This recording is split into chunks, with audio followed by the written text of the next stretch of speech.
11 bank Bharat के राष्ट्रीयकृत bank है, union bank of India, UCO bank, central bank of India, है ना, Punjab national bank, Punjab and Sindh bank. बिल्कुल रितु जी, आप मेरी रेगुलर स्टूडेंट हो और आपने आंसर दिया भी है। तो 11 भारत में नेशनलाइज्ड बैंक हैं। तो 11 बैंकों में आप अपने आप को एज अ क्लर्क के पार्ट पे पोस्टिंग, मतलब आप अगर एग्जाम क्रैक करते हो तो क्लर्क बन सकते हो। और अभी जो आप तैयारी कर रहे हो, आपको शायद पता है कि नहीं पता है, आई डोंट नो, आप तैयारी आरआरबी की कर रहे हो ना, आरआरबी पीओ की तैयारी कर रहे हो ना। पीओ का मतलब होता है प्रोविजनरी ऑफिसर, मतलब एक जो अधिकारी होता है ग्रामीण बैंक का, तो ग्रामीण बैंक का अधिकारी, उसके लिए आप तैयारी कर रहे हो, है ना।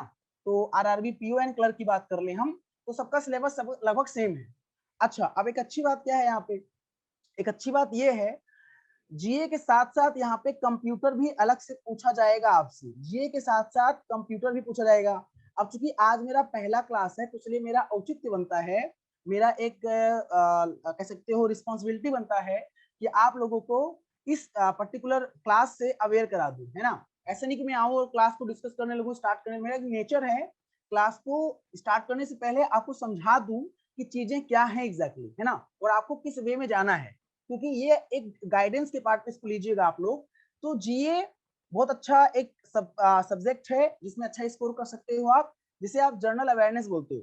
और कंप्यूटर एक सब्जेक्ट ऐसा है जिसमें आप अच्छा स्कोर कर सकते हो, इसमें किसी भी मैथ्स और रीजनिंग की आवश्यकता नहीं पड़ती है, तो इसमें भी अच्छा स्कोर आप कर सकते हो। ठीक है, इतना आपको क्लियर होगा। चलो अब फटाफट भाई, जितने भी लोग हैं सब लोग यहाँ पे लगभग लोग जुड़ रहे हैं मेरे साथ, अभी काफी लोग ज्वाइन भी हो रहे हैं। चलिए कोई बात नहीं, ज्वाइन होते रहिए आप लोग। तो मैं आपको एक इंफॉर्मेशन और दे दूं, भारत में ग्रामीण बैंक की संख्या कितनी है, तो मुझे बताएगा। आप तैयारी इतने दिन से कर रहे हो, शायद काफी दिन से तैयारी कर रहे हो, और आज मेरा फर्स्ट क्लास है आपके बैच में, आज मेरा फर्स्ट क्लास है। तो फटाफट मुझे बताएगा कोई कि भारत में इसमें ग्रामीण बैंक कितने हैं, आरआरबी कितने हैं। जैसे मैंने कहा कि आप 11 बैंक में नौकरी पा सकते हैं, 11 नेशनलाइज्ड बैंक है, वैसे मेरा क्वेश्चन है कि भारत में कितने ग्रामीण बैंक है, कौन बताएगा। How many RRBs in India, Bharat में कितने ग्रामीण बैंक है, फटाफट बताइए भाई, देखता हूं किसको नॉलेज है, भारत में कितने आरआरबी हैं।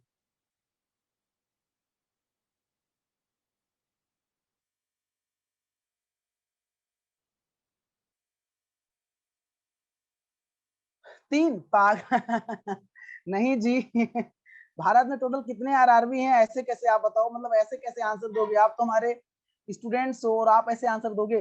प्रथमा बैंक, अरे प्रथमा पहला था भैया, प्रथमा पहला था। भारत का पहला ग्रामीण बैंक जो कि 2 अक्टूबर 1975 गांधी जयंती के दिन स्टैब्लिश किया गया था, वो भारत का पहला प्रथमा ग्रामीण बैंक था, जिसका हेडक्वार्टर मुरादाबाद था और जिसका स्पॉन्सर बैंक सिंडिकेट बैंक था। मैं उसकी बात नहीं कर रहा हूँ बच्चा, बेटा निहारिका कश्यप जी मैं बात कर रहा हूँ। I am talking about right now how many RRBs in India.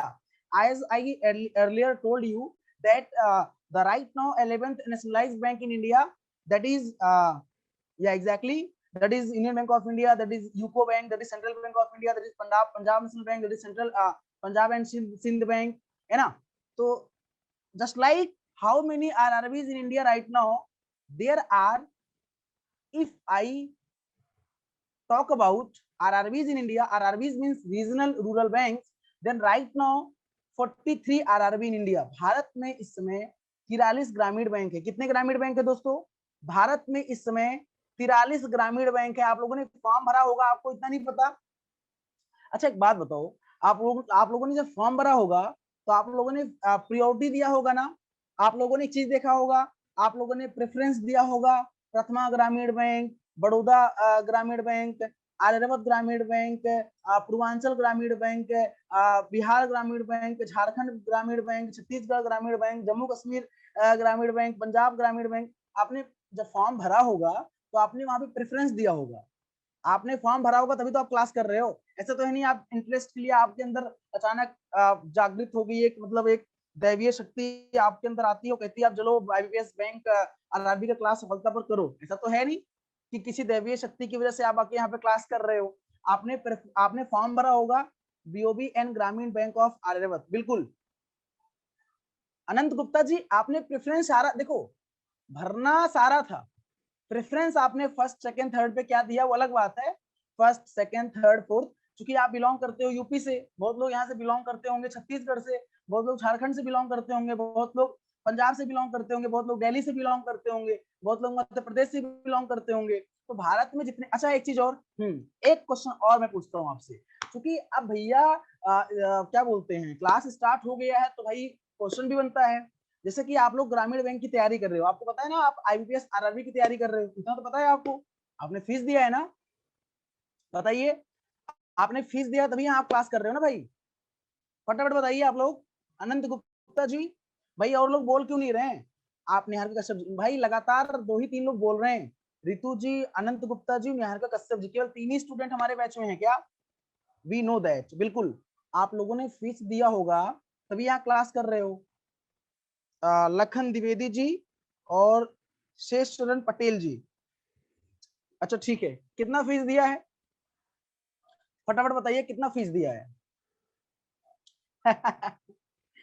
मैं ये कह रहा हूं ना, आप जो फीस दिए हो, आप जो फीस दिए हो मेरे भाई, पैसा वसूल कर लो, मतलब आप ऐसा क्लास करो ना कि मैं आपको, अब देखो जो भी ठीक है, जो भी फीस दी हो, मैं आपसे प्रॉमिस कर रहा हूँ, मैं आपसे वादा कर रहा हूँ एक चीज, कि भैया अपने सब्जेक्ट में तो नैया पार करा दूंगा मैं, है ना, लेकिन आपको और सब्जेक्ट भी अच्छे से देखना होगा, तो इसके लिए आपको रेगुलर क्लास करते रहना होगा और हमारे साथ इंटरेक्ट करते रहना होगा। देखो मेरे क्लास में ना, थोड़ा इंग्लिश बोलूं फास्ट में, थोड़ा फास्ट इंग्लिश बोल रहा हूँ, in my class communication should be full duplex, not a simplex mode, because in the simplex mode data can be transmitted only one direction, in the full duplex mode data can be transmitted both direction at the same time। तो मैं क्या बोल रहा हूँ, मैं ये बोल रहा हूँ कि हमारे क्लास में जो कम्युनिकेशन होना चाहिए वो फुल डुप्लेक्स होना चाहिए, मतलब दोनों साइड से होना चाहिए, हम भी बात करें और आप भी इंटरेक्ट करो। ऐसा नहीं कि केवल मैं रेडियो की तरह, इससे अच्छा आप एक काम करो, बंद कर लो रेडियो, सुनो, आप टेलीविजन देख लो, है ना, अगर आपको केवल सुनना है, समाचार सुनना है और देखना है, तो अपना कान जो है अपना मुंह बंद करके केवल आप जो है हाथ वाथ बंद कर लो, ऐसे केवल जो है आप कान में ईयरफोन लगा के सुनो चुपचाप। तो इसलिए आपको अगर कोई डाउट हो तो आप बिल्कुल बेहिचक हमसे, डॉली क्या नाम है, डॉल मिश्रा है यहाँ पे, बिल्कुल, Saif Malik, yes sir we will totally reply, बिल्कुल, निहारिका कश्यप भी थैंक यू। चलिए, तो मेरा क्वेश्चन ये था कि भारत में 43 ग्रामीण बैंक हैं, 43 आरआरबी हैं, और भारत में 11 नेशनलाइज्ड बैंक हैं। सर मैंने रिप्लाई दिया था बट आप तक पहुंचा नहीं।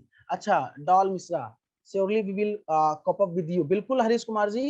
अच्छा एक काम करता हूँ मैं, अपना नाम, आप धीरेन्द्र प्रताप सिंह पे रिप्लाई करना डायरेक्ट, तो मेरे पास आएगा, है ना, श्योरली वी विल, हरीश जी बिल्कुल थैंक यू। चलिए भाई सेशन को स्टार्ट करते हैं। तो काफी इंफॉर्मेशन आपको मैंने दे दिया, अभी स्टार्ट किया, फर्स्ट बैच है, तो किसी को डाउट नहीं होना चाहिए, किसी को किसी भी प्रकार से, किसी भी प्रकार की संदेह की स्थिति नहीं होनी चाहिए दोस्तों, मतलब किसी भी प्रकार का आपको वो नहीं होना चाहिए, क्या बोलते हैं सर, मतलब किस नंबर का क्लास है क्या है, इसलिए बार बार मैं बोल रहा हूँ, थोड़ा वेट भी किया कि ताकि सब लोग आ जाएं और हम सेशन को स्टार्ट कर दें, ठीक है, ठीक है। चलिए दोस्तों, अब एक चीज मैं आपको और बताता हूँ, मैं क्या डिस्कस करने वाला हूँ, बैंकिंग और कंप्यूटर। सफलता क्लास के यूट्यूब चैनल पर भाई एक काम किया करो, सफलता क्लास के यूट्यूब चैनल पर रोज सुबह 9 बजे, रोज सुबह 9 बजे जीए के साथ मुलाकात किया करो। मैं रोज सुबह सफलता क्लास के यूट्यूब चैनल पे आता हूँ जीए के साथ, ठीक है, जीए डिस्कस करता हूँ, और उसके बाद 10 बजे, उसी के बाद 10 बजे मतलब 9 से 9:30 आधे घंटे क्लास मेरा जीए का होता है, फिर 10 से 10:30 आधे घंटे क्लास मेरा कंप्यूटर का होता है। तो मैं उम्मीद करूंगा कि कल से जो लोग मुझे नहीं जानते थे, है ना, जो लोग मुझे नहीं जानते थे, आज क्लास करने के बाद मुझसे, कल के बाद से, मतलब आज के बाद से, कल से आप लोग क्लास करने लगेंगे। करंट अभी पढ़ाएंगे क्या, दोस्त, करंट एक्चुअली क्या है कि करंट जो डेली चलता है आपका सफलता क्लास के यूट्यूब चैनल पर, उसको पढ़िए आप, ठीक है, करंट जो सफलता क्लास के यूट्यूब चैनल पर पढ़ता चलता है, पढ़िए आप। बाकी जब मैं अपने पार्ट से आपको इन्फॉर्मेशन को दूंगा, तो मैं क्लास में यहाँ पे करंट पढ़ाऊंगा, जो आपका पेड बैच है ना, जिसमें आप पढ़ाई कर रहे हो, यहाँ पे मैं आपको यहाँ पे करंट पढ़ाऊंगा, लेकिन जो आप फ्री ऑफ कॉस्ट जो यूट्यूब पे पढ़ रहे हो, पढ़ाई करो आप, यहाँ पे डिफरेंट फ्रॉम अदर मिलेगा आपको। 9 o'clock पे सर, 10 o'clock पे मैं GA and GS classes, with GA and GS classes, बिल्कुल भैया। 9 बजे निहारिका जी, बिल्कुल 9 बजे आप मेरे साथ जीए के साथ, और 10 बजे कंप्यूटर के साथ आया करो, जीएस नहीं, 9 बजे कंप्यूटर, 9 बजे जीए का क्लास देता हूं मैं डेली, और 10 बजे कंप्यूटर क्लास देता हूं। तो जितने भी लोग अभी मुझे सुन रहे हैं, sir I join your class probably before 3-4 days but you talked about that you are from Ayodhya, Harish Kumar, तो उसमें क्या है, हाँ बिल्कुल मैं अयोध्या से हूँ भाई। जीएस नहीं आएगा सर, जीएस बैंक में नहीं आता है, yes sir sorry, GS bank में नहीं आता है। बैंक में जीएस कहाँ आता है? बैंक में हिस्ट्री, पॉलिटी, ज्योग्राफी, साइंस थोड़ी ना आता है। बैंक में तो जीए आता है ना। और जीए मतलब क्या होता है? अच्छा मैं आपको भी बता दूं जीए मतलब क्या होता है। चलो बताता हूँ। जीए मतलब एक आपका फाइनेंशियल अवेयरनेस हो गया, नोट कर लेना, नोट करते चलना, नोट करते चलना जो बता रहा हूं मैं। हाँ बिल्कुल, किसी ने पूछा सर आप कहाँ से हैं, तो बिल्कुल the birth place of Lord Rama, मैं अयोध्या से ही क्लास ले रहा हूँ, क्योंकि अयोध्या से हूँ, तो कोई दिक्कत नहीं है। चलिए देखिए, जीए का मतलब होता है दोस्तों जनरल अवेयरनेस, है ना। हाँ, अब जनरल अवेयरनेस में आपको कुछ क्या पढ़ना है, ध्यान दीजिएगा। पढ़ना क्या है, सबसे मोस्ट इंपॉर्टेंट कि पढ़ना क्या है। तो एफ ए मतलब होता है फाइनेंशियल अवेयरनेस। फाइनेंशियल अवेयरनेस जो मैं पढ़ा रहा हूँ अभी, जो मैं पढ़ा रहा हूँ अभी। दूसरा आपको दोस्तों क्या, डीए, डीए मतलब डायनेमिक अवेयरनेस, मतलब करंट अफेयर। और तीसरा आपका एसए, एसए मतलब स्टैटिक अवेयरनेस। जीए में आपको तीन चीज पढ़ना होता है, जीए में तीन चीज पढ़ना होता है। फाइनेंशियल अवेयरनेस, फाइनेंशियल अवेयरनेस, वित्तीय जागरूकता, वित्तीय जानकारी। स्टैटिक अवेयरनेस, स्टैटिक अवेयरनेस मतलब national park, wild life sanctuary, reverse, dams, है ना, स्टेट, स्टेट की कैपिटल, कंट्री, कंट्री की करेंसी, कंट्री का कैपिटल, स्टैटिक अवेयरनेस। ओके, और new appointment, new appointment, new summit, है ना, new agreement, new treaty, that is dynamic awareness, है ना। जैसे अब उत्तराखंड के मुख्यमंत्री जी ने अभी मुख्यमंत्री जी ने रिजाइन दिया और नए मुख्यमंत्री जी अपॉइंट हुए, तो ये पता होना चाहिए आपको। अभी मोदी गवर्नमेंट की कैबिनेट में चेंज हुआ, मोदी कैबिनेट में चेंज हुआ, ये डायनेमिक अवेयरनेस है, ये डायनेमिक अवेयरनेस है, इसी को करंट अफेयर बोलते हैं, इसी को डायनेमिक, डायनेमिक मतलब तो चेंज हो, है ना, डायनेमिक मतलब तो चेंज हो।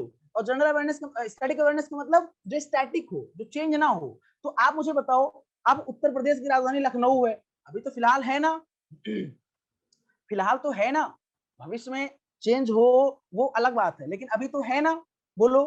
तो भारत की राजधानी न्यू दिल्ली है ना। भारत की फाइनेंशियल कैपिटल बताओ क्या है, भारत की इकोनॉमिक कैपिटल क्या है, इकोनॉमिक कैपिटल क्या है, फटाफट बताओ, यहाँ पे आंसर दो, देखता हूँ आपका जीए कितना स्ट्रांग है। चलो अनंत गुप्ता जी का आंसर आ गया, और फटाफट देखूं मैं, भारत का फाइनेंशियल कैपिटल, हरीश जी, भारत का फाइनेंशियल कैपिटल। चलो अब मैं कुछ क्वेश्चन पूछ रहा हूँ आप लोगों से, फटाफट मैं आंसर की उम्मीद रखूंगा। सभी लोगों का आंसर आ रहा है, भारत का फाइनेंशियल कैपिटल मुंबई है, बिल्कुल सही है, भारत की आर्थिक राजधानी मुंबई है। अब मुझे बताओ, भारत का जुडिशियल कैपिटल क्या है, भारत का जुडिशियल कैपिटल क्या है, फटाफट बताओ, भारत का जुडिशियल कैपिटल क्या है, भारत का जुडिशियल कैपिटल। हरीश कुमार जी गलत आंसर, भारत का जुडिशियल कैपिटल क्या है। मैंने क्वेश्चन घुमा के पूछा है, क्वेश्चन कोई नया नहीं पूछा है, सैफ मलिक जी ने सही आंसर दिया है। सभी लोगों को पार्टिसिपेट करना है, पार्टिसिपेट सभी लोगों को करना है। हरीश कुमार जी अब सही आंसर दिया आपने, सभी लोग भाई पार्टिसिपेट करिए, ऐसे काम नहीं चलेगा।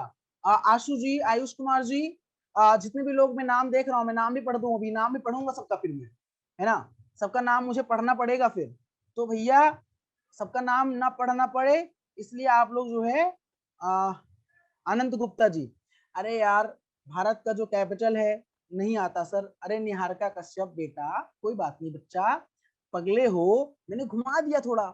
जुडिशियल कैपिटल, ये बताओ सुप्रीम कोर्ट कहाँ है, भारत का सुप्रीम कोर्ट कहाँ है, सुप्रीम कोर्ट तो एक ही होता है ना, सुप्रीम कोर्ट दिल्ली में है। अरे भैया जब दिल्ली में सुप्रीम कोर्ट है, तो भारत का जुडिशियल कैपिटल क्या होगा, दिल्ली ही तो होगा, घुमा दिया। अब आप सोचिए यार, ये नया क्वेश्चन क्या आ गया, भारत का जो कैपिटल है न्यू दिल्ली, वही भारत का जुडिशियल कैपिटल है ना। चलो अब अगला क्वेश्चन, भारत का कल्चरल कैपिटल बताओ क्या है, भारत का cultural capital, the cultural capital of India, फटाफट बताओ, the cultural capital of India, फटाफट बताइए, the cultural capital of India, फटाफट फटाफट। अनंत जी गलत, गलत आंसर, अनंत जी, भारत का कैपिटल कभी कलकत्ता हुआ करता था, बट राइट नाउ वो नहीं है फिलहाल, ठीक है। तो कलकत्ता किस हिसाब से हो गया कल्चरल कैपिटल, गलत आंसर है। कल्चरल कैपिटल मतलब भारत की सांस्कृतिक राजधानी, भारत की सांस्कृतिक राजधानी। सैफ मलिक जी गलत आंसर। अब मैं बताऊं, चलो मैं हिंट दूं, मैं हिंट दूं, constituency of mister prime minister, constituency of mister prime minister. पकड़ लिया ना, मिस्टर मतलब हमारे माननीय आदरणीय आदरणीय, बिल्कुल आदरणीय नरेंद्र दामोदर दास मोदी जी का जो नेटवर्क इशू, जो हमारे मोदी जी का जो संसदीय क्षेत्र है वो आपका जो है वाराणसी है, तो हमारा जो कल्चरल कैपिटल है वो वाराणसी है। तो दोस्तों ऐसे, लेकिन मैं आपको चीज बता दूं, आने वाले समय में कल्चरल कैपिटल अयोध्या होने वाला है, नोट कर लीजिएगा। आने वाले समय में कल्चरल कैपिटल अयोध्या हो जाएगा, फटाफट देख लीजिएगा। लेकिन आने वाले समय, अभी नहीं, अभी ऐसा कुछ है नहीं, आने वाले समय में हो जाएगा। ठीक है, चलिए, तो अभी सही है ना। चलो, तो दोस्तों हम बात करेंगे, देखो आज फर्स्ट क्लास है ना, तो अब हम बात करेंगे यहाँ पे कोर बैंकिंग की पार्ट पे, है ना। चलो, कोर बैंकिंग के पार्ट में भैया क्या बात करेंगे हम लोग, मैं आपको बस टेस्ट ले रहा था, एंजॉय कर रहा था आपके साथ, थोड़ा थोड़ा मस्ती कर लें, एंजॉय कर लें, है ना। तो वो हो गया। चलो, अब हम बात करते हैं दोस्तों यहाँ पे banking system in India, Bharat में बैंकिंग सिस्टम, जो कि हमारा कोर टॉपिक है, जो कि हमारा कोर कॉन्सेप्ट क्लास है आज का, है ना। सर हिंदी लैंग्वेज नहीं होगा सर, हिंदी लैंग्वेज नहीं होगा, बिल्कुल होगा, बिल्कुल होगा, परेशान मत हो, मैं आपको हिंदी में समझा रहा हूं। देखिए हमारा टॉपिक क्या है, आज का हमारा टॉपिक क्या है, भारतीय बैंकिंग प्रणाली। ठीक है, ठीक है, चलो, पहला इतिहास, जब कोई भी सब्जेक्ट हम पढ़ते हैं तो उसका इतिहास जरूरी है, इतिहास इंपॉर्टेंट है, हिस्टोरिकल बैकग्राउंड। ठीक है, हिस्टोरिकल बैकग्राउंड मतलब आखिर में बैंक भारत में क्यों, बैंक भारत में क्यों, why, why, when, when, who, मतलब भारत में बैंक क्यों, किसके द्वारा, कब, किसके द्वारा, ये सारे क्वेश्चंस बनते हैं। ओके, निहारिका कश्यप जी, अच्छा और लोग बताइए, क्या नेटवर्क इश्यू हो रहा है क्या, क्या किसी को नेटवर्क प्रॉब्लम है क्या, नहीं, अनंत गुप्ता जी कह रहे नहीं, no no no sir, Neetu ji कह रही नो, डॉल मिश्रा जी कह रहे नो, भैया निहारिका जी, तान्या ठाकुर जी भी आ गई, क्या बात है भाई, तान्या ठाकुर जी भी कह रही नहीं, तो भैया निहारिका कश्यप जी सिल कौन है भाई, सिलसिला, सिलसिला सिंह, वाह भाई, एस एस एस, सिलसिला सिंह, तो सिलसिला सिंह जी बिल्कुल सुसे कौन है भाई, ध्यान दीजिएगा, फंक्शंस ऑफ कमर्शियल बैंक्स, मतलब बैंक के प्रकार, और बैंक के प्रकार के साथ साथ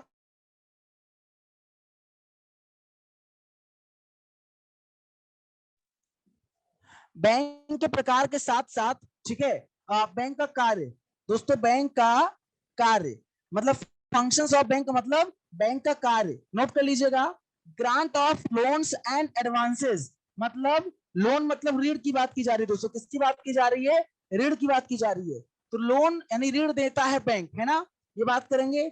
ई बैंकिंग मतलब इलेक्ट्रॉनिक बैंकिंग, क्या है, इलेक्ट्रॉनिक बैंकिंग, ठीक है, इसके ऊपर बात करेंगे। एटीएम मतलब ध्यान देना, ऑटोमेटेड टेलर मशीन, अब कई हमारे मित्र ऐसे हैं जो ऑटोमेटेड ना कहकर ऑटोमेटिक कहते हैं, तो यहाँ जरा वो करेक्ट कर लेंगे, और वो आज के बाद से आंसर अगर देंगे तो ऑटोमेटेड ही आंसर देंगे, ऑटोमेटेड टेलर मशीन करके आंसर देंगे, ठीक है, नॉट ऑटोमेटिक होता है। और types of bank deposit accounts, मतलब बैंक में कितने प्रकार के खाते होते हैं, मतलब बैंक में, मैं लिख दे रहा हूं यहाँ पे, बैंक में कितने प्रकार के खाते होते हैं। ठीक है दोस्तों, तो ये कुछ चीजें हैं देवियों और सज्जनों जो हम लोगों को डिस्कस करना है, ये कुछ चीजें हैं जो हमें क्या करना है, डिस्कस करना है। तो इतना नोट कर लिया आप लोगों ने, इतना नोट कर लिया भाई, इस सब्जेक्ट का आज फर्स्ट क्लास है ना, आज फर्स्ट क्लास है ना, तो भाई फर्स्ट क्लास में हमें इसका परिचय, इसके बारे में क्या काम करता है, कैसे काम करता है, क्या है, वो सारी चीजें हम लोग डेप्थ में डिस्कस करेंगे, है ना, डेप्थ में डिस्कस करेंगे। तो पहले बताइए फटाफट भाई, आगे बढ़े मित्रों, आगे बढ़ा जाए। ललित जी, बिल्कुल ललित जी, ललित जोशियामो, ललित जोशियामो। आप लोगों से वैसे मेरा अभी परिचय मतलब इंट्रोडक्शन आप लोगों ने तो मेरा कर ही लिया, लेकिन आप लोगों से भी इंट्रोडक्शन नहीं हुआ है ना। तो चलो आप लोगों से भी इंट्रोडक्शन कभी हो जाएगा। हरीश कुमार जी, ठीक है। चलो भैया, ठीक है भैया, आगे बढ़ते हैं। ललित जोशी है ओनली सर, ललित जोशी, ललित जोशी है लेकिन आगे लिखा है जोशियामो, तो वही है ना। चलो खैर, Lalit Joshi ji, yes sir, done, thank you so much, ठीक है, ओके। हिस्टोरिकल बैकग्राउंड पे पहले डालते हैं नजर। किसी भी सब्जेक्ट को पढ़ने से पहले उसका इतिहास हमको पता होना चाहिए। इतिहास जो होता है वो कहते हैं कि आपको बहुत कुछ बताता है, और इतिहास से बहुत कुछ जानकारी हमको क्या होती है, जो है प्राप्त होती है, ठीक है। तो भाई आज जो हम बैंक की आप तैयारी बैंक की कर रहे हो, सोचो अगर भारत में बैंक ना होता तो क्या आप बैंक की तैयारी कर रहे होते? हम्म, अगर भारत में बैंक ना होता तो क्या आप बैंक की तैयारी कर रहे होते? तो अब क्वेश्चन बना, भारत में बैंक कब आया? भारत में बैंक कब आया, जो मैंने बोला। भारत में बैंक क्यों आया? भारत में बैंक क्यों आया? और भारत में बैंक किसके द्वारा आया, है ना, किसके द्वारा आया? दोस्तों मैं आपको एक चीज बता दूं, पीओ की तैयारी आप कर रहे हो, है ना। पीओ का मतलब होता है अधिकारी, प्रोविजनरी ऑफिसर, प्रोविजनरी ऑफिसर बोलते हैं, है ना। कार्यकारिणी अधिकारी या पर्यवेक्षक अधिकारी, जो भी बोल लीजिए आप। दोस्तों इसमें प्री आप प्री देंगे, प्री के बाद मेंस देंगे, और दोस्तों मेंस के बाद इंटरव्यू होता है, इंटरव्यू होता है। और दोस्तों आप जिन सर से पढ़ रहे हो, इसमें मुझसे पढ़ रहे हो आप, अगर आप थोड़ा मेरे इतिहास के बारे में टोलोगे, जैसे मैंने कहा ना इतिहास हर चीज का होता है, तो दोस्तों मेरा इतिहास यही रहा है। मैंने बहुत सारे इंटरव्यू पैनल में मैं बैठकर इंटरव्यू लिया हूँ, बहुत सारे इंटरव्यू पैनल बैठ के इंटरव्यू लिया हूँ। तो I have a lots of experience दोस्तों। तो आपको मैं सब कुछ बताऊंगा, इंटरव्यू में कैसे प्रश्न बनते हैं, और आपको इसीलिए मैं पूरा बेसिक, यानी कहते नहीं है जीरो से पढ़ा रहा हूँ, पूरा जीरो से पढ़ा रहा हूँ, कुछ भी नहीं छोड़ूंगा। कि इंटरव्यू में चूंकि हमारा प्री निकल गया, हमारा मेंस निकल गया, बहुत बच्चे इंटरव्यू में बाहर होते हैं। और बाबू जब इंटरव्यू से बाहर होते हो ना, तो उस समय का दर्द जो होता है ना, उस समय का जो दर्द होता है मेरे भाई, अब उसको मैं बयान नहीं कर सकता, है ना। खैर चलो, उसमें उस समय का दर्द भगवान करे किसी को वो दर्द ना मिले। इंटरव्यू के बाद जो है, आप अगर इंटरव्यू तक जा रहे हो तो ईश्वर करे कि आपका सिलेक्शन हो, ठीक है। चलिए, तो मैंने वही कहा, इतिहास आपको अगर थोड़ी बहुत अपने सर के बारे में आपको जानकारी नहीं है, तो आप जानकारी प्राप्त कर सकते हैं। खैर कभी चर्चा, जब हम चाय पे चर्चा तो नहीं हम कर पाएंगे आपके साथ, जो कि काफी दूर है, नहीं तो चाय पे चर्चा जरूर करते। चलिए खैर, अभी तो क्लास करिए, फिर बाद में चर्चा हम लोग करते रहेंगे, ठीक है। अच्छा दोस्तों, बात है तब की जब भारत में अंग्रेज आए, भारत में अंग्रेज आए, ओके। तो अगर इतिहास पढ़ा होगा आपने, तो आपने अच्छे से पढ़ा होगा कि जो वास्को डी गामा था, है ना, वो पहले कहाँ आया था? वास्को डी गामा पहले कहाँ आया था, पता है आपको? किसी को पता है? भैया इतिहास का टीचर तो नहीं हूं मैं, हिस्ट्री का टीचर तो नहीं हूं, लेकिन फिर भी, अरे नहीं पगले, कलकत्ता कहाँ आया था वो? केरल के कालीकट स्थान पर आया था, केरल में है। चलो, कलकत्ता नहीं आया था पगले, वही कोच्चि, कोच्चि के कालीकट, है ना, हाँ बिल्कुल, हरीश जी। तो भारत में अंग्रेजों का आगमन होता है, और दोस्तों सिलसिला वहीं से स्टार्ट हो जाता है। किसी का नाम यहाँ पे सिलसिला भी है, सिलसिला सिंह, तो सिलसिला वहीं से स्टार्ट होता है।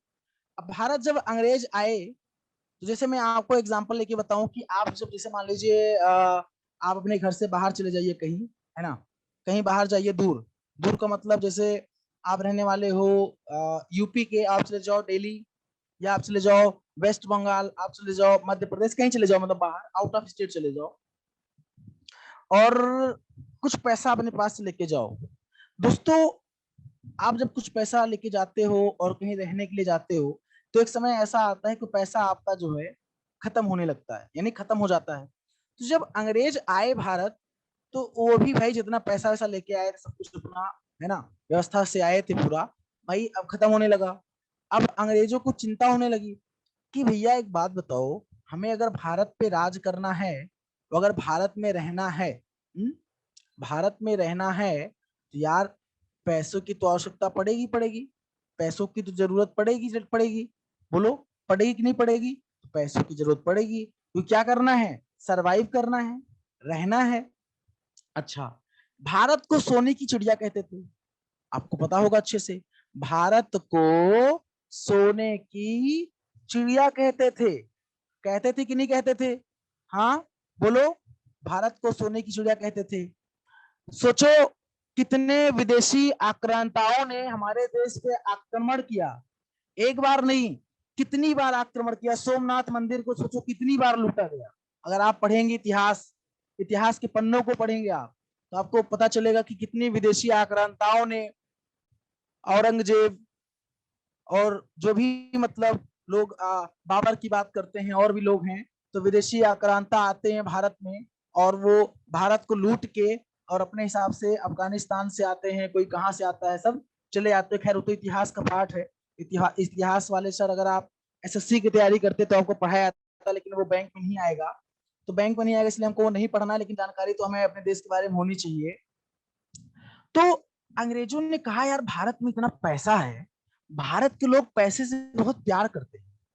अगर आज भी देखो, अगर आपके घर में कोई पुराने लोग होंगे, जैसे आपका गांव अगर होगा और आपके घर में अगर दादी वादी होंगी, दादी या बूढ़ बुजुर्ग लोग होंगे अगर घर में, वैसे तो अब धीरे धीरे लोग नहीं रह रहे हैं, मतलब पुराने लोग हमारे बीच, जैसे अभी जैसे हम बात करें हमारी दादी हैं घर में, तो वैसे आप लोग भी हो सकता है किसी की दादी हो दादा हो। तो दोस्तों देखा होगा जो पुराने लोग हैं वो लोग पैसा जो रखते हैं, पैसा, वो पैसे को अपने बिस्तर के नीचे रखते हैं, बिस्तर के नीचे रखते हैं, मतलब बिस्तर के नीचे छुपा के रख देते हैं या बिस्तर नीचे रख देते हैं।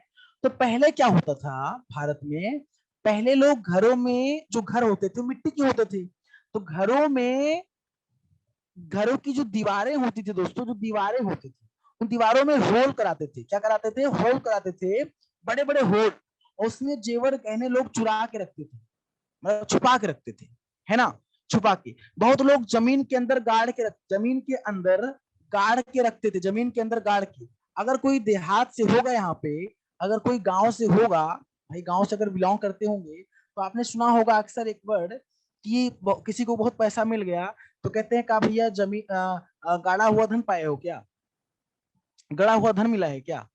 किसी को बहुत पैसा मिल गया, अचानक कोई अमीर होने लगा, तो बहुत लोग सोचते हैं क्या भैया गड़ा हुआ धन मिल गया क्या आपको, मतलब जैसे देखो कहीं खुदाई होती है, अगर कहीं खुदाई होती है जेसीबी की, वहां बड़ी भीड़ लग जाती है। भीड़ इसलिए नहीं लगती कि जेसीबी किस तरह खोद रहा है, भीड़ इसलिए लगती है हो सकता है इसके अंदर से कुछ निकले। जैसे भी सोनभद्र में अगर आपने सुना होगा, सोनभद्र में खुदाई हो रही थी, वहां पे सोने सोने का खान मतलब पूरा मिला, है ना। तो भाई उस सब पे अधिकार किसका, सरकार का है ना। तो बताइए फटाफट ये चीज समझ में आपको आ रही कि नहीं आ रही है। तो पहले लोग जमीन के अंदर गाड़ के, लोग दीवालों में छुपा के पैसा रखते थे, मतलब भारतीय जो इंडियन थे पैसों से बड़ा प्यार करते थे। अच्छा, उसमें खासकर फीमेल, अब लो भैया महिलाओं की बात कर लो, महिलाओं को जितना प्यार जेवर गहनों से है, भारत में अगर कोई बात करे तो महिलाएं जितनी हैं उनको जेवर गहनों से बहुत प्यार, बहुत प्यार, है ना। प्यार है कि नहीं वो तो महिलाएं ही बता सकती हैं। खैर, तो कहने का तात्पर्य ये है यहाँ पे हमारा कि अंग्रेजों ने सोचा कि यार अब पैसा हमारा खत्म हो रहा है, भारत आए थे वो, अब पैसा खत्म हो रहा है, अब क्या किया जाए, क्या किया जाए जिससे पैसा हम लोगों को जो है मिले और हम लोग अपना जीवन यहाँ पे काटे और भारतीयों पर राज करें। तो एक अंग्रेज उसी में से था, शेष चरण पटेल जी कह रहे हैं समझ आ रही सारी बातें, थैंक यू। शिवांगी अग्रवाल जी भी हमारे बीच हैं, ओके थैंक यू। रितु जी, नैतिन शाह जी, बिल्कुल। चलो, तो भैया अंग्रेजों ने कहा एक अंग्रेज उसी में से बोलता है, ब्रिटिशर्स, इंग्लिश में क्या बोलते हैं आप, इंग्लिश में बोलते हैं ब्रिटिशर्स, है ना, ब्रिटिशर्स। तो उसने कहा, एक बात कहा, कहा क्यों ना हम भारत में बैंक खोल लें। अगर बैंक खोल लेंगे तो हमारे पास लोग पैसा जमा करेंगे, लोग पैसा जमा करेंगे तो हमारे पास पैसा आ जाएगा। ओके। फिर उसी में से अंग्रेज एक व्यक्ति ने कहा, एक बात बताओ, आप इंडियन के लिए अजनबी हो, आप इंडियन के लिए अननोन हो, भारतीयों पर आए हो राज करने, भारतीयों पर शासन करने आए हो, अननोन हो, और आप गोरे, मतलब भारतीय गोरे कहते हैं तुम हम लोगों को, तो क्या हम लोगों पर विश्वास करेंगे? हम लोग अगर बैंक खोलेंगे तो क्या पैसा हमारे पास जमा करेंगे? हाँ, ये क्वेश्चन बना, मतलब ये क्वेश्चन बना कि भारत में अगर बैंक खोला जाएगा तो क्या मतलब वो जो भारतीय हैं हमारे पास पैसे जमा करने आएंगे, वो कैसे विश्वास करेंगे हमारे ऊपर? अच्छा, यहीं पर थोड़ा मैं ब्रेक कर रहा हूँ और आपको एक कहानी और बता रहा हूँ। सर, उस टाइम पर हम इंडियंस ने इतना क्यों नहीं सोचा, मैं आपको सब बता रहा हूँ, ध्यान देना, एकदम ध्यान देना। तो जैसे मेरी बात क्या है समझो, पहले आप बात बहुत ध्यान समझो मेरी बात, यहाँ थोड़ा मैं ब्रेक दूंगा। अच्छा, ये बैंक जो वर्ड है, एक बात यहाँ पे और नोट करना, जो बैंक है, ये बैंक, दोस्तों बैंक शब्द की उत्पत्ति, एक बात मैं आपको बता दूं, यहाँ ब्रेक, यहाँ मैं छोड़ रहा हूँ अभी, अभी यहाँ मैं आपको छोड़ रहा हूँ, यहाँ पे स्टॉप रहना आप थोड़ी देर, है ना। जैसे आप वो साउथ की मूवी देखते हो ना, साउथ की मूवी में बड़ा ट्विस्ट होता है, एक कहानी बताएगा, थोड़ी कहानी फिर, है ना, थोड़ी कहानी फिर, मतलब ट्विस्ट होता है ना, तो मेरे क्लास में आप ट्विस्ट होता है, आप थोड़ा थोड़ा देर सोचोगे सर क्या बताने वाले हैं, फिर क्या बताएंगे, फिर पूरा कॉन्सेप्ट आपका क्लियर हो जाएगा। देखो, भारत में बैंक, भारत की बात क्या कर रहे हैं अभी हम, अगर हम विश्व की बात करें, विश्व का पहला बैंक कहाँ खोला गया? अगर आपसे कोई प्रश्न बोले कि विश्व का पहला बैंक कहाँ खोला गया, तो उसका आंसर निकल के आएगा दोस्तों, विश्व का पहला बैंक, जिसे मैं लिख रहा हूं, विश्व का पहला बैंक, मतलब first bank in the world, Italy, Italy में खोला गया, इटली में, ठीक है, इटली में खोला गया। अब सुनो, पहला बैंक दुनिया का कहाँ, दुनिया का पहला बैंक कहाँ खोला गया? इटली में खोला गया। दोस्तों, बैंक वर्ड की उत्पत्ति, एक क्वेश्चन और बनता है, जो हम पढ़ रहे हैं, जो जिसकी हम तैयारी कर रहे हैं, इसकी ओरिजिन कहाँ से हुई है, इसकी उत्पत्ति कहाँ से हुई है? जैसे आप कोई सब्जेक्ट पढ़ते हो तो आप कहते नहीं हो कि जैसे कंप्यूटर, मैं पढ़ाता हूँ कंप्यूटर आप लोगों को, तो मैं पूछा हूँ कंप्यूटर शब्द की उत्पत्ति कहाँ से हुई, तो बच्चे बोलते हैं सर कंप्यूटर शब्द की उत्पत्ति कंप्यूट शब्द से हुई है, और कंप्यूट को शब्द लैटिन वर्ड बोलते हैं, कंप्यूट एक लैटिन वर्ड है और उसकी उत्पत्ति लैटिन वर्ड से हुई है। वैसे दोस्तों, जो बैंक है, बैंक शब्द की उत्पत्ति कहाँ से हुई है? इटालियन वर्ड से हुई है, इटालियन वर्ड से, नोट कर ला, नोट करना भैया, इटालियन वर्ड। और उस इटालियन वर्ड का नाम क्या था दोस्तों?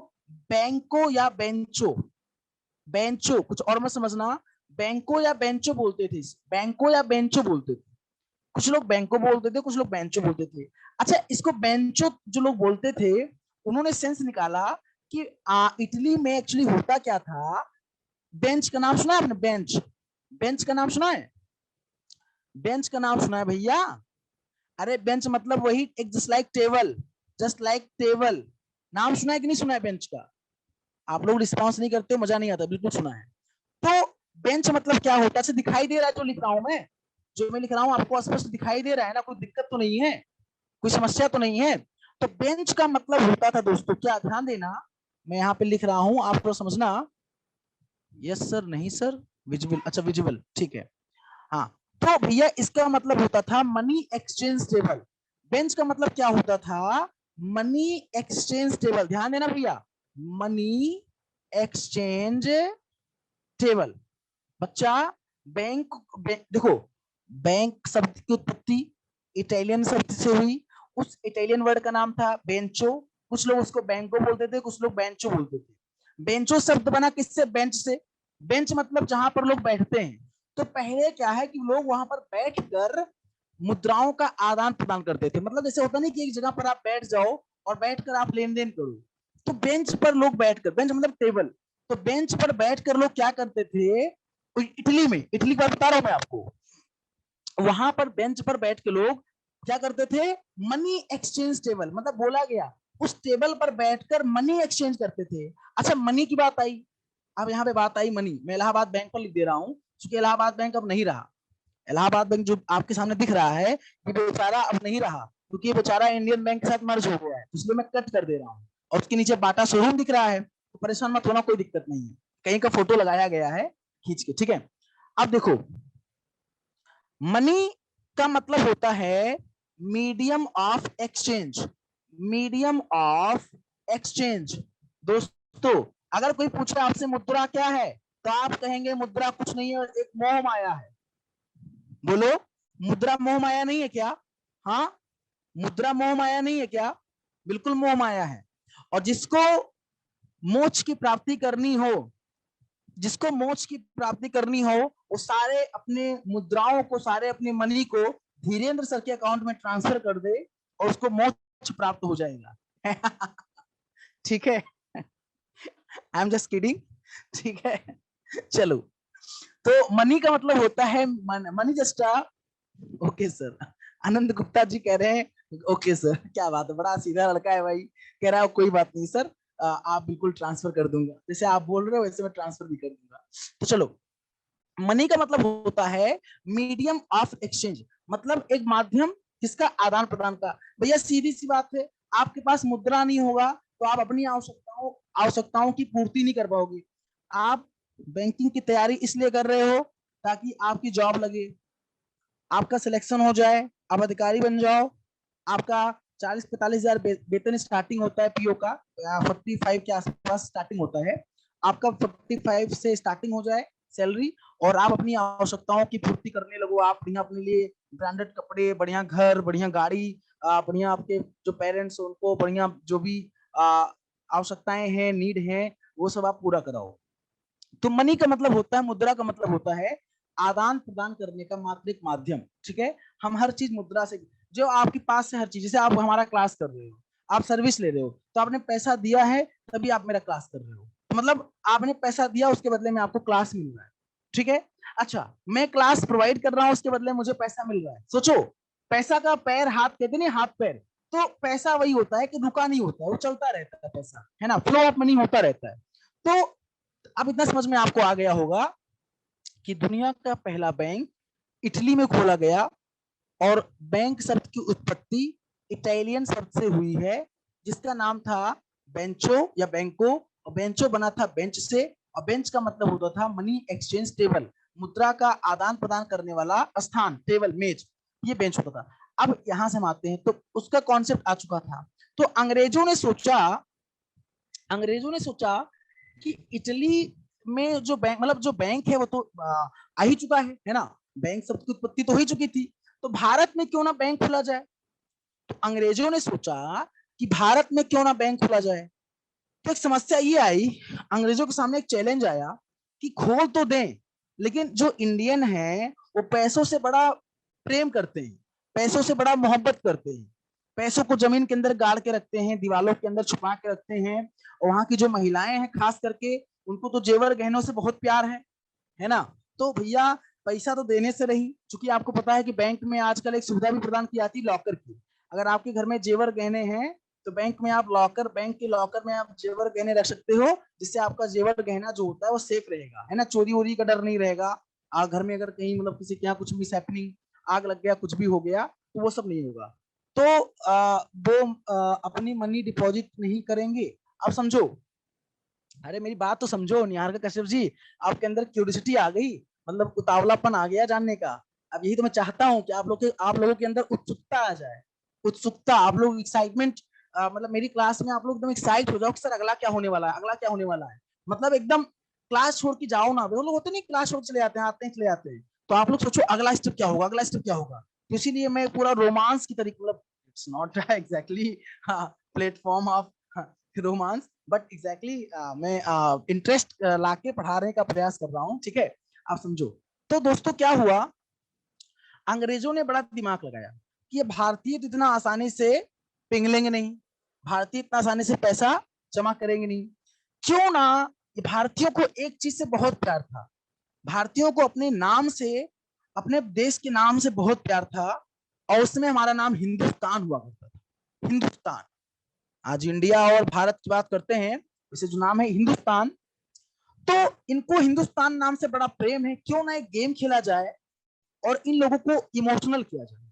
तो अंग्रेजों ने प्लान बनाया चलो भैया बैंक खोलते हैं और बैंक ऑफ हिंदुस्तान नाम रखते हैं। अच्छा, अब क्या होगा? तो इससे ये होगा कि जो हिंदुस्तानी है, जो इंडियन है, उनको लगेगा यार ये तो हमारे लोग हैं, या तो हमारे अपने लोग हैं, हमारे अपने लिए आए हैं काम करने के लिए, ये तो हिंदुस्तान नाम रखे हैं। जिस नाम से हमारा हिंदुस्तान, जिस नाम से हमें प्यार है, वो नाम रखे हैं, है ना? जय हिंद, जय भारत बोलते हैं कि नहीं बोलते हम लोग? तो हिंदुस्तान नाम रखे हैं। आपके देश में छोटे बच्चों से अगर आप बोलोगे कि कश्मीर किसका पार्ट है, तो लोग कहेंगे, बच्चे कहेंगे भारत का पार्ट। एक एक डायलॉग बोलते थे बच्चे, पहले बोलते थे कि दूध मांगोगे तो खीर दूंगा, कश्मीर मांगोगे तो चीर दूंगा। चाहे उसके अंदर, बच्चों के अंदर जान हो ना हो, भले वो मतलब एक फूक दो उड़ जाए, हवा से उड़ जाए वो, लेकिन देवर are too much clever sir. बिल्कुल, देखो, बिल्कुल। अब उन्होंने क्या किया? उन्होंने नाम रखा हिंदुस्तान। तो बैंक ऑफ हिंदुस्तान, सोचो अंग्रेजों को जिस नाम से नफरत था, हाँ, अगर इंकलाब जिंदाबाद, जय हिंद का नाम लिया जाता था, तो अंग्रेज सोचो कितना प्रताड़ित करते थे, है ना? हमारे जो लोग शहीद हुए हैं, भगत सिंह हो गए, चंद्रशेखर आजाद हो गए, है ना, बहुत लोग हमारे जो अलग अलग लोग शहीद हुए, सुखदेव हो गए, है ना? तो हिंदुस्तान को लोग बचाने के लिए खैर अपनी लोगों ने बलिदान दिया। तो अंग्रेजों ने दिमाग लगाया और बैंक ऑफ हिंदुस्तान नाम रख दिया। अब इससे क्या होगा? इससे भारतीय जो इंडियन है वो अट्रैक्ट होंगे। इंडियन को अट्रैक्ट करने के लिए सर किस जगह ओपन हुआ था फर्स्ट बैंक, और किस, हाँ बिल्कुल बता रहा हूं, मैं सब बता रहा हूं। तो दोस्तों अब मैं मिटा रहा हूं, जितना मैंने लिखा है सब मिटा रहा हूं मैं। आप चाहो तो इसका स्क्रीनशॉट ले लो, आप चाहो तो स्क्रीनशॉट ले लो, अब मिटा रहा हूं मैं इसको, चाहो तो नोट करते चलना, सब मैं बता रहा हूं, ठीक है? अब दोस्तों देखो हुआ क्या। तो भारत में पहला बैंक जो ओपन किया गया वो बैंक ऑफ हिंदुस्तान किया गया। और हिंदुस्तान नाम केवल इसलिए रखा, केवल केवल केवल इंडियन को, यानी हम लोगों को अट्रैक्ट करने के लिए, केवल अट्रैक्ट करने के लिए, आकर्षित करने के लिए नाम रखा कि भैया हिंदुस्तानियों से तो पैसा ऐसे निकलेगा नहीं, इन्हीं के देश के नाम पर रखते हैं बैंक का नाम, तब ये पैसा निकालेंगे। तो भैया वही आया, first bank in India. Bharat में, भारत में प्रथम बैंक, भारत में प्रथम बैंक। बोलो कोई दिक्कत नहीं? अच्छा, अंग्रेज जो आए थे, तो भैया उससे पहले मतलब बहुत पहले आए गए, सब कुछ था, लेकिन वो पानी के रास्ते से आए थे, समुद्र के मार्ग से आए थे, समुद्र के मार्ग से आए थे। तो उस समय हमारा बहुत ही एक्टिव पोर्ट हुआ करता था, जिसे बंदरगाह बोलते हो आप, बंदरगाह, मतलब जिसके रास्ते से लोग आते आते थे, व्यापार करते थे। तो हमारा हब हुआ करता था कलकत्ता, कलकत्ता। कई लोगों ने आंसर भी दिया था। तो कलकत्ता में आते आए वो लोग, वहीं रुके, और वहीं भैया भारत में, भारत का पहला बैंक, बैंक ऑफ हिंदुस्तान नाम रखा। तो इसका हेडक्वार्टर कहाँ रखा? कलकत्ता में रखा। तो आपका अनंत गुप्ता जी, जो क्वेश्चन था उसका आंसर आपको मिल गया होगा। 1770 में भारत का पहला बैंक, बैंक ऑफ हिंदुस्तान, अंग्रेजों के द्वारा कलकत्ता में ओपन किया गया। बोलो इतना समझ में आया कहानी? अब आप किसी को समझा सकते हो बहुत आसानी से, इजिली आप किसी को एलोबरेट कर सकते हो जो मैंने आपको बताया, ठीक है? तो अब यहीं से कहानी हुआ स्टार्ट दोस्तों, यहीं से क्या हुआ, कहानी हो गया स्टार्ट। और अब दोस्तों जो है खेल हो गया शुरू बैंक का भारत में, ठीक है? उसके बाद दोस्तों मैं आपको बता दूं, 1700 ये बैंक चला तो, लेकिन 1784 में ये बैंक बंद हो गया, चल नहीं पाया, ठीक है? ये बैंक चल नहीं पाया क्योंकि भारतीयों को कुछ बातें समझ में आ गई थी धीरे धीरे, ठीक है, कि ये लोग हम हमारा यूज कर रहे हैं, ठीक है? तो ये चीज समझना। अच्छा, बैंक खुला क्यों था? मैंने बोला आपसे, बैंक का मतलब होता है कि यहाँ पे पैसा आप क्या करोगे, जमा करोगे। और बैंक आपसे प्रॉमिस करेगा, वादा करेगा कि आप जितने टाइम के लिए जमा कर रहे हो, जो भी जमा कर रहे हो, उस पर आपको हम कुछ परसेंट ब्याज देंगे। तभी तो आप बैंक में पैसा जमा करोगे, अदरवाइज आप बैंक में पैसा क्यों जमा करोगे? मुझे फटाफट बताओ, आप बैंक में पैसा क्यों जमा करोगे? मुझे बताओ आप बैंक में पैसा इसीलिए जमा करोगे क्योंकि आपको वहां से ब्याज मिल रहा होगा, आपको ब्याज मिलेगा, आप इसलिए बैंक में पैसा जमा करोगे। तो मेरी बातें दोस्तों आप समझ में आपको आ रही होंगी, जो मैं आपको बता रहा हूं। मेरी बात बहुत प्यार से ध्यान से समझना दोस्तों, ठीक है? बोलो, फटाफट बोलो, बोलो, कोई दिक्कत तो नहीं आपको, है ना? सर बैंक ऑफ हिंदुस्तान 1832 में बंद हुआ था ना? एक्चुअली 1784 में वो बंद हो गया था, लेकिन फाइनली जो कह सकते हो वाइंड अप हुआ था दोस्तों। फाइनली मतलब, है ना, वो मतलब कार्य करना तो उसी टाइम से बंद कर दिया था।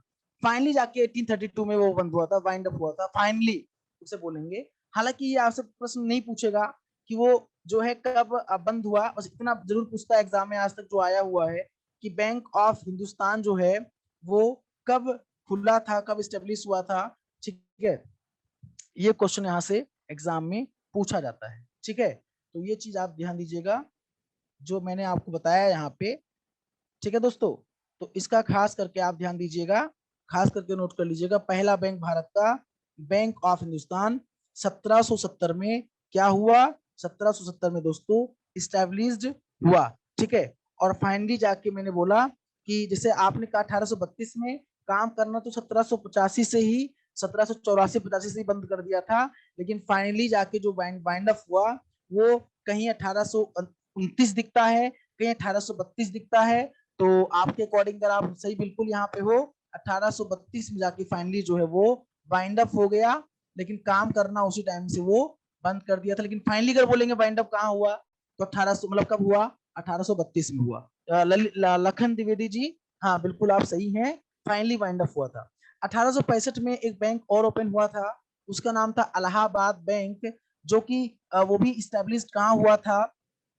कलकत्ता में इस्टेब्लिश हुआ था। तो अगर क्वेश्चन पहले आता था कि इलाहाबाद बैंक का हेडक्वार्टर कहाँ था, तो बहुत लोग मतलब गलत करके आंसर देते थे इलाहाबाद बैंक। क्योंकि इलाहाबाद बैंक का हेडक्वार्टर तो नाम था इलाहाबाद से, तो कहते थे अरे सर इलाहाबाद होगा, लेकिन गलत था। ना ना ना ना, उसका जो हेडक्वार्टर था वो भी कलकत्ता था। कहाँ था? कलकत्ता था, है ना? आज जो हम कलकत्ता बोलते हैं, कलकत्ता, पहले कलकत्ता नाम हुआ करता था। तो दोस्तों कलकत्ता जो है इसका था, लेकिन अब ये बैंक नहीं है। ओल्डेस्ट बैंक कट कर देना, थोड़ा अपडेट कर देना। अब ये बैंक नहीं है, क्योंकि अब इसको जो है इंडियन बैंक में मर्ज कर दिया गया है। इस बैंक को इंडियन बैंक में मर्ज कर दिया गया है, इसलिए अब ये बैंक नहीं है। ठीक गाइस, ठीक है? आगे बढ़े, बोलो फटाफट आगे बढ़े। चलो नेक्स्ट स्लाइड पे दोस्तों देखना, हिस्टोरिकल बैकग्राउंड में नेक्स्ट चैप्टर, नेक्स्ट चीज निकल के आती है आपका क्या, कि दोस्तों 1881 में एक बैंक ओपन हुआ, उसका नाम था, अच्छा अंग्रेजों ने जब बैंक खोला कोलकाता में, अब उन्होंने धीरे धीरे सोचा अंग्रेजों ने, चलो पूरे भारत पर कब्जा किया जाए, पूरे भारत पर राज किया जाए, मतलब कि पूरे भारत में बैंक खोला जाए, है ना? किसने सोचा? अंग्रेजों ने सोचा। तब वो कूच करते हैं, कूच का मतलब वो बढ़ते हैं अवध की तरफ। अवध का मतलब बताओ, अवध का मतलब, अवध, अवध का मतलब कौन सा प्रांत? अवध प्रांत, यानी कि कौन सा एरिया? अयोध्या। जहां से मैं आपको क्लास प्रोवाइड कर रहा हूं, सोचो, अयोध्या, अवध नहीं लखन जी, अवध मतलब अयोध्या होता है। अयोध्या देखो मैं आपको बता दूं, अयोध्या, लखनऊ, है ना? अयोध्या, लखनऊ, ये वाला पूरा जो एरिया है, इलाहाबाद, ये वाला जो पूरा एरिया है, अगर आप यूपी से बिलोंग करते होंगे आपको पता होगा, इस पूरे एरिया को क्या कहते हैं? अवध कहते हैं। अवध क्षेत्र, अवध प्रांत, अयोध्या। पहले अयोध्या का नाम हमारे फैजाबाद, हमारे जिले का नाम पहले फैजाबाद था, है ना? लेकिन योगी जी ने क्या किया, इसका नाम चेंज करके, हालांकि अयोध्या शहर हमारे फैजाबाद में ही अयोध्या स्थित है ना? भगवान राम जी का जन्म स्थान अयोध्या। तो अब लेकिन हमारे जिले का नाम क्या हो गया है? अयोध्या हो गया है। तो जो अवध कमर्शियल बैंक था वो ओपन किया गया कहाँ पे? फैजाबाद में, फैजाबाद में। उसका हेडक्वार्टर कहाँ था? फैजाबाद। लेकिन एक चीज खास खास बात क्या थी पता है? पहला बैंक था अवध कमर्शियल बैंक, पहला बैंक था अवध कमर्शियल बैंक। एक्चुअली अंग्रेज अवध नहीं बोल पाते थे, अंग्रेज उवध बोलते थे, उवध। इसीलिए देखो ये एग्जैक्टली जो नाम है करेक्ट है, आपको गलत लग रहा होगा ना, लेकिन एक करेक्ट है उनके अकॉर्डिंग, अंग्रेज के अकॉर्डिंग करेक्ट है, यही नाम रखा था उन्होंने बैंक का। तो Oudh commercial bank was the first limited liability bank managed by Indian.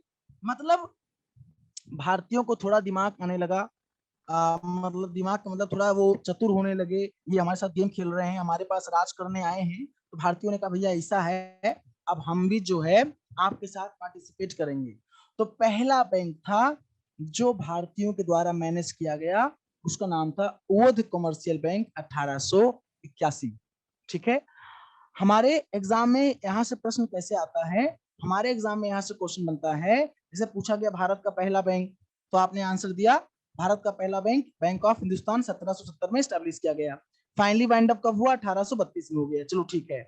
फिर आपसे पूछा गया पहला बैंक बताइए जो भारतीयों द्वारा यानी हिंदुस्तानियों के द्वारा मैनेज किया गया, है ना। मतलब पूरी तरह से नहीं, लेकिन हिंदुस्तानियों के द्वारा मैनेज किया गया, मतलब उसमें पार्टिसिपेट किया हिंदुस्तानी ने। तो आंसर निकल के आएगा अवध कमर्शियल बैंक पहला बैंक था। इसमें भारतीयों ने क्या किया? भारतीयों ने भाग लिया। भारतीयों ने भाग लिया। वो भागना नहीं मतलब दोस्तों, वो भागना नहीं समझना, भाग लिया मतलब पार्टिसिपेट किया, है ना, मतलब पार्टिसिपेट किया। ओके, ये चीज है। ठीक है, अब समझो। अब उसके बाद दोस्तों 1894 में, चूंकि पहले तो ये लाहौर जो है आज पाकिस्तान में है ना, पहले तो भारत में हुआ करता था। आजादी के पहले अगर अखंड भारत की बात करें, आप जो अखंड भारत जानते हो, तो अगर आपको पता हो तो अफगानिस्तान से लेके पूरा सब भारत था। जो आज अफगानिस्तान, पाकिस्तान है ना, सब पूरा भारत था, इंडिया था। तो भारत में पहले लाहौर भारत में था, अब पाकिस्तान में है। तो पंजाब नेशनल बैंक को 1894 में किसने स्टैब्लिश किया? क्वेश्चन बहुत ही पॉपुलर क्वेश्चन है। फ्रीडम फाइटर, हमारे फ्रीडम फाइटर, बहुत पॉपुलर क्वेश्चन है, बहुत पॉपुलर क्वेश्चन है। हमारे फ्रीडम फाइटर नाम क्या था उनका? नाम नोट कर लीजिएगा फटाफट आप लोग। लाला लाजपत राय। लाला लाजपत राय। तो लाला लाजपत राय के द्वारा, ठीक है, क्या किया गया? स्टैब्लिश किया गया भारत का पहला बैंक। इसे बोला गया भारत का पहला पहला स्वदेशी बैंक। स्वदेशी बैंक, भारत का पहला स्वदेशी बैंक। ठीक है, नोट कर लीजिएगा। भारत का पहला स्वदेशी बैंक कौन सा था? पूछा जाए अगर आपसे आंसर, तो आपका आंसर क्या होगा? भारत का पहला स्वदेशी बैंक पंजाब नेशनल बैंक था। अच्छा, इस समय अब चूंकि लाहौर तो पाकिस्तान में है, तो पंजाब नेशनल बैंक का इस समय हेडक्वार्टर कहाँ है दोस्तों? पंजाब नेशनल बैंक का इस समय हेडक्वार्टर कहाँ है? तो आपका आंसर आएगा सर दिल्ली में है। कहाँ है? दिल्ली में है। तो पंजाब नेशनल बैंक का हेडक्वार्टर कहाँ है? न्यू दिल्ली में। ठीक है दोस्तों, बोलिए कोई दिक्कत यहाँ पे फटाफट, कोई दिक्कत किसी को? चलो दोस्तों, आज के लिए बस यहां तक रखते हैं क्लास। हम आज के लिए क्लास यहां तक रखते हैं। अभी हम आपसे मुलाकात करेंगे 6:15 बजे। अभी हम 6:15 बजे आपसे मुलाकात करेंगे कंप्यूटर के सेशन के साथ। ठीक है, लगातार मेरा ही क्लास है। तो चलिए अपना तब तक आराम कर लीजिए, पानी वानी पी लीजिए आप लोग, मैं भी थोड़ा रेस्ट कर लूं। फिर मुलाकात करता हूं आपसे कंप्यूटर के सेशन में 6:15 बजे। तब तक के लिए थैंक यू सो मच।